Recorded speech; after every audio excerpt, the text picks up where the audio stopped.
Hello friends, welcome to new student lecture video from Subras biology. And जैसे कि आप लोगों को पता है, मैं स्पेसिफिकली पैरामेडिकल साइंस और जैसे कि आप लोग बोल सकते हो diploma in medical lab technology, bachelor degree in medical lab technology, paramedical science के लिए वीडियो बनाती हूँ। आप लोगों ने देखा होगा anatomy, physiology and as well as microbiology, biochemistry, cytopathology, histopathology, ये सारे वीडियोस मैं ऑलरेडी बना चुकी हूँ। अगर आप लोगों को इसमें कुछ डाउट है देन मैं नीचे डिस्क्रिप्शन में इसका लिंक दे दूँगी, आप लोग वहाँ से जाके देख लीजिए। तो आज मैं एक न्यू अनाउंसमेंट करने वाली हूँ। तो न्यू अनाउंसमेंट में आप लोगों को बहुत सारा मज़ा आएगा, क्योंकि अब जैसे कि आप लोगों को पता है ये कोरोना का जो केसेस आजकल ज़्यादा बढ़ रहे हैं, तो इसीलिए जितने भी सारे स्कूल, कॉलेज, ऑफिस, ये सारे सब कुछ लॉकडाउन शटडाउन के अंदर में बंद हो रहा है। ठीक है, तो इसीलिए हम क्या करेंगे ना, अभी आजकल मतलब थ्योरी क्लासेस कम कर देंगे। और आज से मैं आप लोगों के लिए एक न्यू अनाउंसमेंट तो यही है कि आज से मैं एक बुक लाई हूँ नया सा। तो जैसे कि आप लोगों को पता है मैं एक स्टूडेंट लेक्चर हूँ, तो मैं खुद भी पढ़ती हूँ और आप लोगों को पढ़ाती भी हूँ उसी टाइम से।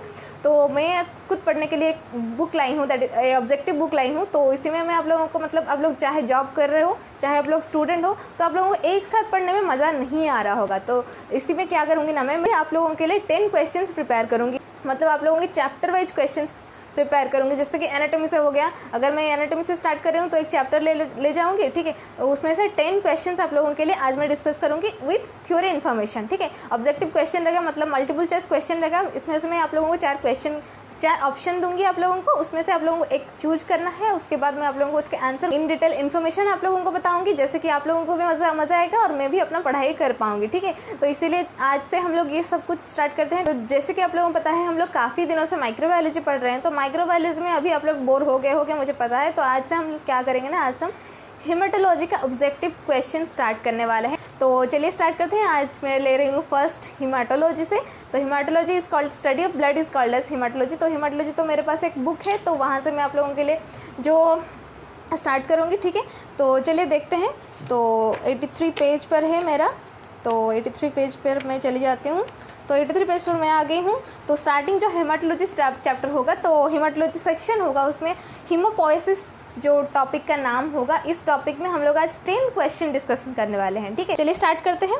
तो फर्स्ट क्वेश्चन यहाँ पे दिया गया है आप लोगों को, study of blood components and coagulation is known as.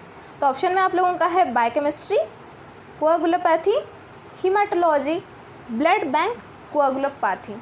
तो ये 4 ऑप्शन में से आप लोगों को एक आंसर चूज करना है। मैं तो आंसर बता दूंगी, बट फिर भी अगर आप लोग ये वीडियो देख रहे हो तो नीचे डिस्क्रिप्शन में इसका आंसर आप लोग गेस करके बता सकते हो। गेस आप लोगों ने पढ़ाई होगा, तो आप लोग ये इसका आंसर अगर आप लोग यहाँ पे दोगे तो आप लोगों के भी रिवाइज हो जाएंगे। ठीक है, तो इसका आंसर क्या होगा? तो इसका आंसर होगा, जिन लोगों ने आंसर बी को चूज किया है, that is the right answer, that is the coagulopathy. Right, तो कोआगुलोपैथी होता है आप लोगों का study of blood components and as well as this coagulation. तो नेक्स्ट क्वेश्चन यहाँ पर आप लोगों को देख रहे हो, जैसे कि haemopoiesis consist of erythropoiesis, leucopoiesis, thrombopoiesis and all of the above. तो आप लोग ये मतलब इसको वर्ड को अगर डिफाइन करोगे, haemopoiesis means production of every type of cells. ठीक है, तो यहाँ पे आप लोगों को मिल गया erythropoiesis means formation of erythrocytes और आरबीसी और रेड ब्लड कार्पस्कल्स।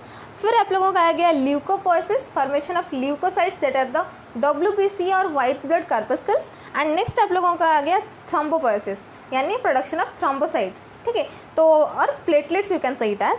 तो all of the above answer number D पे है। तो क्या होगा? Haemopoiesis means production of every type of variety of type of cells. तो इसका आंसर डी होगा, that is all of the above. Right, तो आई थिंक ये आप लोगों का क्लियर हो गया होगा। चलिए चलते हैं नेक्स्ट क्वेश्चन की तरफ। नेक्स्ट क्वेश्चन ये आप लोगों के सामने, जैसे कि in adults what of weight is blood weight of the body. इसका मतलब ये है कि आप लोगों का जितना बॉडी वेट है उसमें से आप लोगों का ब्लड का वेट कितना है। मतलब आप लोगों के बॉडी के हिसाब से, अगर सपोज मैं अपना नहीं बताऊंगी। ठीक है, तो सपोज मान लो अगर किसी का भी वेट उसका 30 है, तो आप लोगों का उसका ब्लड का वेट कितना रहेगा, कितना परसेंटेज रहेगा। तो ऑप्शन में आप लोगों का है 4%, 7 to 8%, 10% एंड 50%। तो आप लोगों का आंसर क्या रहेगा? तो अगर आप लोगों को इसका आंसर पता है तो आप लोग मुझे कमेंट करके बता सकते हो, नहीं तो हम लोग आंसर देखेंगे। ठीक है, तो द आंसर विल बी 10%। तो आप लोगों का जो ब्लड का वेट है, तो बॉडी के वेट से 10% है। ठीक है, तो सपोज मान लो अगर आप लोगों का बॉडी वेट 30 है, तो 10% उसका कितना हुआ? 30 × 10/100। तो आप लोगों का कितना हुआ? जितना हुआ उतना आप लोगों का ब्लड का वेट है। ठीक है, नेक्स्ट क्वेश्चन आप लोगों के सामने, that is the haematopoietic system consist of.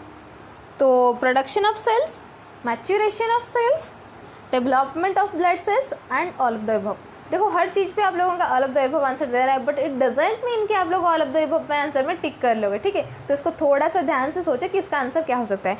हिमाटोपोएटिक system consist of, तो जैसे कि आप लोगों को मैं बता चुकी हूँ already, haemopoiesis means production of variety of cells, तो इसका मतलब प्रोडक्शन हुआ हिमोपोएसिस। तो हिमाटोपोएटिक सिस्टम यानी मैच्योरेशन ऑफ सेल्स, तो ऑप्शन नंबर बी होगा, जैसे कि आप लोग ऑप्शन में देख। तो चलिए चलते हैं नेक्स्ट क्वेश्चन की तरफ। That is the next question ये है, what is the primary stage of haemopoiesis in prenatal life. Guys आप लोगों को मैं बता दूं कि आप लोगों को मतलब पता ही होगा कि प्री नेटल लाइफ में सेल हमारा फॉर्मेशन एक जगह पे होता है, उसके बाद कुछ और जगह पे होता है, उसके बाद कुछ और जगह पे होता है। अगर आप लोगों को ये नहीं पता तो आप लोगों को इसके आंसर बताने के बाद मैं आप लोगों को बताने वाली हूँ, बट अगर आप लोगों को पता है तो नीचे कमेंट बॉक्स में मुझे कमेंट कर सकते हो आप लोग, ठीक है। तो ऑप्शन ये हैं spleen, liver, yellow bone marrow, yolk sac, right. तो आप लोगों के मन में जो भी आंसर आ रहा है तो नीचे आप लोग कमेंट में मुझे बता सकते हो, ठीक है। तो फिलहाल मैं इसका आंसर बता देती हूँ। आंसर है योक सैक। योक सैक तक ये मतलब 3 मंथ के लिए जो प्रोडक्शन ऑफ सेल होता है वो योक सैक पे ही होता है। उसके बाद आप लोगों का होता है स्प्लीन पे, एंड उसके बाद फाइनली लास्टली आप लोगों का होता है बोन मैरो पे, ठीक है। तो नेक्स्ट क्वेश्चन इसी चीज़ को लेकर, जैसे कि मैं आप लोगों को बता दूँ कि which organ is responsible for producing blood।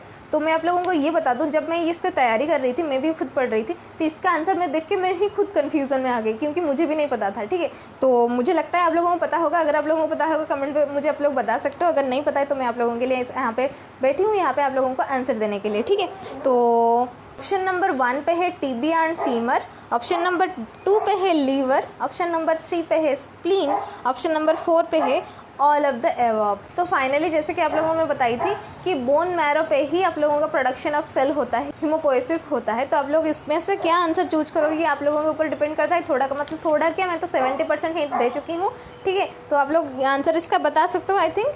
तो answer bone marrow is present maximum present in tibia and femur, that is present in the thigh bones, right. तो इसका आंसर होगा option number A, that is the tibia and femur, ठीक है। तो उसके बाद हम लोग देखते हैं नेक्स्ट क्वेश्चन है हमारा, that is which of the following components is or are necessary for hemopoiesis। जैसे कि आप लोगों को पता है ये बहुत सारे क्वेश्चन हिमोपोएसिस से आ रहे हैं, क्योंकि आज का जो टॉपिक है, चैप्टर का नाम है, क्योंकि हम लोग चैप्टर वाइज सोल्यूशन देखते रहेंगे, chapter wise objective question prepare करते रहेंगे। तो इसका मतलब हिमोपोएसिस आज चैप्टर है, इसीलिए आप लोगों के हिमोपोएसिस में जितने सारे क्वेश्चन हैं, मतलब 10 क्वेश्चन ही आज बताने वाले हूँ, बाकी हम नेक्स्ट वीडियो में देखेंगे। तो ऑप्शन नंबर ए पे है vitamin B12, option number B पे है folic acid, option number C पे है blood, and option number D पे है बोथ ए एंड बी। तो मेनली विटामिन B12, ठीक है, विटामिन B12 बहुत ही इंपॉर्टेंट होता है आप लोगों के हिमोपोएटिक सिस्टम के लिए, हिमोपोएसिस के लिए। तो इसका आंसर होगा vitamin B12 which is present in chicken, आप लोगों का जो खाते हो मीट, फिश, एग, इसमें आप लोगों का विटामिन B12 रहता है। तो अगर आप लोगों के बॉडी में हिमोपोएसिस आप लोगों को इंक्रीज़ करना है तो आप लोग विटामिन B12 की चीज़ें खा सकते हो, बट इसका मतलब ये नहीं कि आप लोग 1 महीना के लिए ही विटामिन बी लेके खा रहे हो, ठीक है। तो इसका मतलब ये नहीं, मतलब अपने खाने में B12 ऐड करो वीकली, आप लोग जैसे कि नॉनवेज या फिर सब कुछ खा सकते हो, ठीक है। इसके बाद चलिए चलते हैं हमारे नेक्स्ट क्वेश्चन की तरफ। नेक्स्ट क्वेश्चन आप लोगों के लिए दैट इज़ इंटरेस्टिंग क्वेश्चन, थोड़ा सा डिफरेंट है। तो आप लोगों को पता ही होगा, ये आप लोगों ने 11th-12th में पढ़ा ही होगा, बहुत ही ईजी है। Which of the following cells are present count in granulocytes. तो आप लोगों को पता होगा वाइट ब्लड सेल्स और WBC होते हैं, उसका 2 टाइप्स होते हैं, ग्रैनुलोसाइट, एग्रैनुलोसाइट्स। तो ग्रैनुलोसाइट में आप लोगों का क्या क्या होता है ये आप लोगों के ऑप्शन में आप लोग जैसे कि देख रहे हो, neutrophil and eosinophil, basophil, both A and B, and option number 4 पे है स्मॉल लिम्फोसाइट। तो इसका आंसर क्या होगा आप लोगों को, ये आप लोगों को पता ही होगा, अगर मुझे बताए ग्रैनुलोसाइट एंड एग्रैनुलोसाइट में डिफरेंस क्या होता है। ग्रैनुलोसाइट जो होता है वो granules present in the cytoplasm, agranulocyte जो ऐसे WBC होते हैं जिसका granules are absent in the cytoplasm, ठीक है। इसको देख के हम लोग पता करेंगे कि ग्रैनुलोसाइट क्या है। तो इसका आंसर रहेगा न्यूट्रोफिल एंड यूसिनोफिल। न्यूट्रोफिल जो है मल्टीलोब्ड है, ठीक है। यूसिनोफिल जो वो बाइनेकुलर न्यूक्लियस है, उसका 2 मतलब स्पेक्टेकल सेप्ड न्यूक्लियस होगा, अगर आप लोगों ने देखा होगा तो, ठीक है। चलो ये क्वेश्चन हम लोगों का खत्म हो गया, चले चलते हैं नेक्स्ट क्वेश्चन की तरफ। नेक्स्ट क्वेश्चन आप लोगों के सामने monocyte and lymphocyte are the. तो अगर आप लोगों का न्यूट्रोफिल एंड यूसिनोफिल खत्म हो गया, देन हमारा यहाँ पे क्वेश्चन आ रहा है monocyte and lymphocyte are the granulocytes, agranulocytes, both A and B, और नॉन न्यूक्लियर सेल्स, ऐसे भी आप लोगों के ऑप्शन में, तो आप लोग यहाँ पे कन्फ्यूज़न में आ सकते हो, ठीक है। तो आप लोगों को मतलब सही चुनना है, ठीक है। तो इसका आंसर ये होगा कि ग्रानुलोसाइट्स, राइट। तो इसका आंसर हम लोगों ने बात कर लिया, ग्रानुलोसाइट क्या होते हैं, ग्रानुलोसाइट क्या होता है, डेफिनेशन क्या होता है, वो किस टाइप के सेल्स होते हैं, ठीक है। तो फाइनली हम लोग पहुंच गए हैं लास्ट क्वेश्चन की तरफ। लास्ट क्वेश्चन भी बहुत ही इंटरेस्टिंग होने वाला है आप लोगों को और बहुत ही ईजी भी है, मैं आप लोगों को बता दूँ, ठीक है। तो which of the following blood cells have the haemoglobin, तो ये आप लोगों ने क्लास 6-7 में तो पढ़ा ही होगा, आप इसी फील्ड के हो, मतलब ये सारी चीज़ तो आप लोगों के दिमाग में हर जगह बैठी हुई है, मुझे पता है, तो फिर भी मैं बता रही हूँ। आंसर है T cells, platelets, both A and B and erythrocytes, ठीक है। तो आंसर आप लोगों का क्या होगा, हीमोग्लोबिन कहाँ पे प्रेजेंट रहता है, वो it helps in the transportation of oxygen. Without haemoglobin आप लोगों का मतलब बॉडी में आयरन डेफिशिएंसी दिखाई देता है अपने बॉडी में, ठीक है। अगर आप लोगों को ये आंसर पता है तो आप लोग नीचे कमेंट सेक्शन में मुझे बताइए आप लोगों का कितना स्कोर हुआ 10 में से होल टोटल, आप लोग ये भी मुझे कमेंट करके बताइए ताकि मैं भी देखूँ थोड़ा, मेरे साथ साथ आप लोग कितना स्टडी कर रहे हो। एक दिन में 10 क्वेश्चन है, बट आप लोगों के लिए बहुत ही इंपॉर्टेंट होने वाला है आगे जो कॉम्पिटिटिव एग्जाम आने वाला है, क्योंकि ये कोरोना के टाइम के बाद आप लोगों को मतलब पता चलेगा कि लैब टेक्नीशियन लोगों का कितना इंपॉर्टेंस है, इतना खासियत है। तो बहुत सारे वैकेंसीज निकलने वाले हैं, तो इसीलिए कॉम्पिटिटिव क्वेश्चंस मैं यहाँ पे तैयारी कर रही हूँ, खुद तैयारी कर रही हूँ, आप लोग भी मेरे साथ करिए, ठीक है। It will be helpful for you. अगर आप लोगों को ये वीडियो अच्छा लगा then don't forget to subscribe to my channel and press that notification bell icon so that you can get all the updates from my channel, ठीक है। तो आप लोग वो अगर ये वीडियो अच्छा लगा तो लाइक भी कर देना, अपने दोस्तों से शेयर भी कर देना। फिर मिलते हैं in the next video, thank you.